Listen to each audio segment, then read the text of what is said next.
সাকিব খানকে অনেক কটাক্ষ করা হচ্ছে, ছোট করা হচ্ছে। অনেক জায়গায় বলা হচ্ছে সাকিবের দিন শেষ।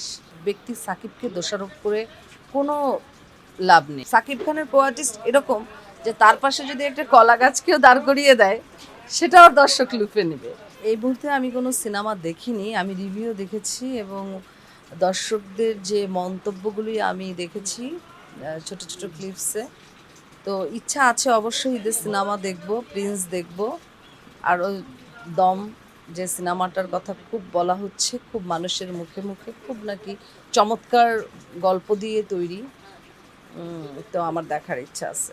আমরা যারা চলচ্চিত্রের কর্মী, শিল্পী, আমিও আমার ব্যক্তি জীবনে অসংখ্য ছবি করেছি, কিন্তু অনেক ছবি হিট হয়েছে, সুপারহিট হয়েছে, ফ্লপও হয়েছে। এখন এই দায়ভার যদি দেওয়া হয় যে একজন শিল্পী একটি ছবি ফ্লপ হয়েছে দেখে তার দিন শেষ, তাকে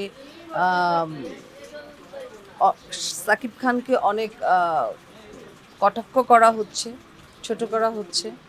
অনেক জায়গায় বলা হচ্ছে সাকিবের দিন শেষ। এগুলি ঠিক না। একজন মেগা স্টার, একজন ইন্ডাস্ট্রি কখনো খুব অল্প সময়ের জন্য, মানে একটা দুইটা ছবি ফ্লপ হলেই যে সে শেষ হয়ে যাবে সেরকম কিছু না। প্রিন্স সিনেমাটা আজকে দর্শকপ্রিয়তা পায়নি, এটা ব্যক্তি সাকিবকে দোষারোপ করে কোনো লাভ নেই। কারণ সিনেমা অবশ্যই আমাদের সাকিব খান একজন মেগা স্টার। আজকে সাকিব খানের প্রিন্স ছবিটা যতগুলি দর্শক হলে গিয়েছে দেখছে, সেটা কিন্তু সাকিব খানের জন্যই।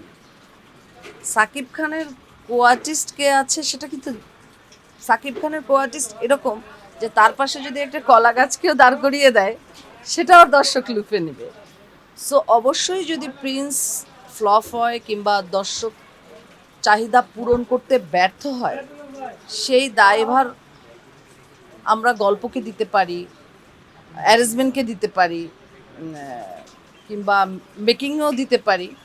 তো একেবারে সাকিবকে যে সরাসরিভাবে দোষারোপ করা হচ্ছে, এটার পক্ষপাতী আমি না। ওরকম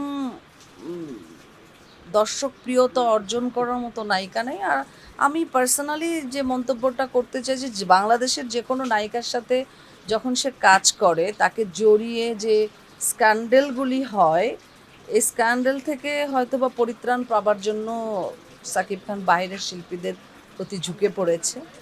আর বাইরের শিল্পীরা তো ভালো করছে, খুব সুন্দর, মানে তাদের সব কিছুই, যে কজনই বাইরের শিল্পী আমি দেখলাম, একজন শিল্পী কিংবা একজন নায়িকার দর্শকপ্রিয়তা পাওয়ার জন্য কিংবা গুণাগুণ যে বৈশিষ্ট্যাবলী তাদের থাকা দরকার, তার সমস্ত গুণাবলী তাদের মধ্যে বিদ্যমান। সো বাইরের শিল্পীরা আসছে, সাকিব খান গ্রহণ করছে, এটাও অন্যতম কারণ হতে পারে।